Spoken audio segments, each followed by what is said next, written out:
One of the greatest difficulties we have is when we talk about somebody making an investment in the community where I happen to pastor, the question they ask is, what are the schools like?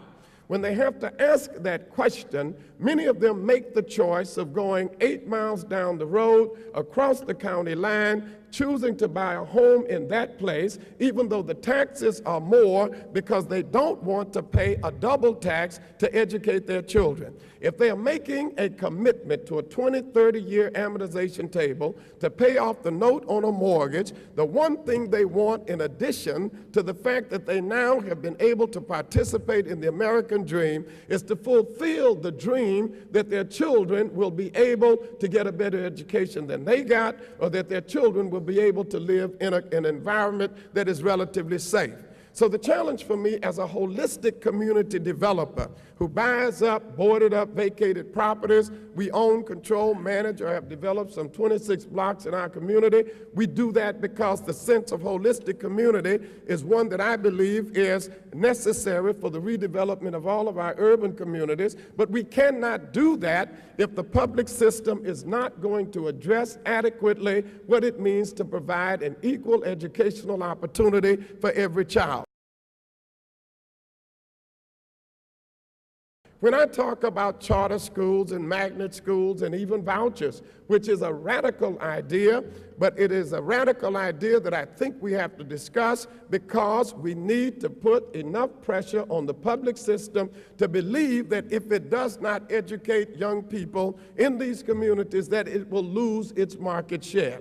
You cannot tell me that if I'm paying $3,400 a year to educate a child, that a school up the street from me, 4 blocks away, getting $10,000 to $11,000 per child, cannot educate the child to the degree that the school is at the bottom of the performing schools list in the state of New York, so much so that that school had to be closed last year and will not open again until next year because it could not educate a child for $10,000 or $11,000. It is not just a question of money, it is a question of attitude, it is a question of expectancy, it is a question of whether the system is prepared to challenge African American young people to perform with standards that are not reduced, but standards that are fair. All I'm seeking are fair standards. Don't lower the standards. I come from a family of 13 children. My parents were 5th and 6th grade educated. They would not dare to have a teacher come and tell them that I couldn't learn because my daddy was a janitor or because they did not get beyond the 5th or 6th grade. The challenge that they offered was, Floyd, if you want to be something in life, you got to understand this is the standard. Not only do you have to meet the standard, but you have to rise above the standard. And if you're not willing to rise above the standard, you will fail. When I go back to Houston and I look at the guys that I grew up with, and I heard the message that the teachers were giving, even at that stage in life where they could pinch your ears and and hit you or do whatever they did to make sure that you got the message very clear. There's something that was translated. When you were hit here, the message got through up here. Something happened, you know. and I'm not arguing for corporal punishment. I'm just saying that there was something about that made us learn.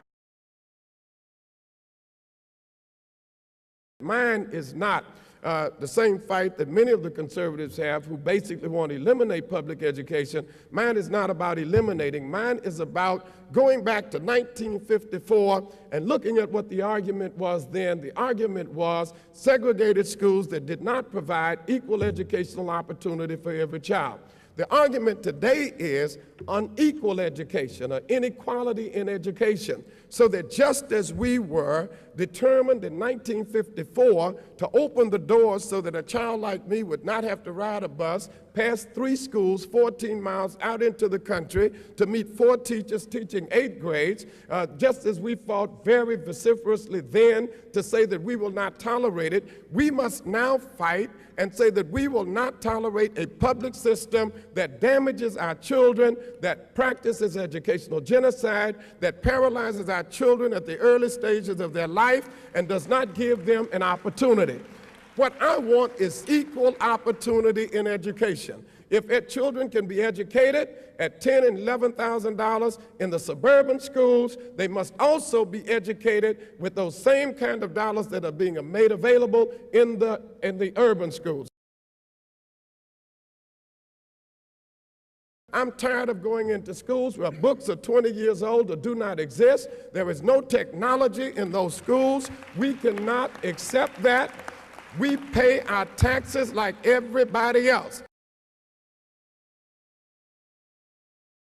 What if Brother Brown had dealt with the issue of segregation based on a constitutional issue? There would never have been a Brown versus Board of Education. And therefore, I would argue, if it means that we have to go back to the courts, let's go back to the courts. But if we're not going back to the courts, then let's demand that the public system educate our children, and if they are not going to do it, we will take the responsibility to educate them by whatever means are necessary, and we will not stand any longer for our children dying in the system. Thank you very much.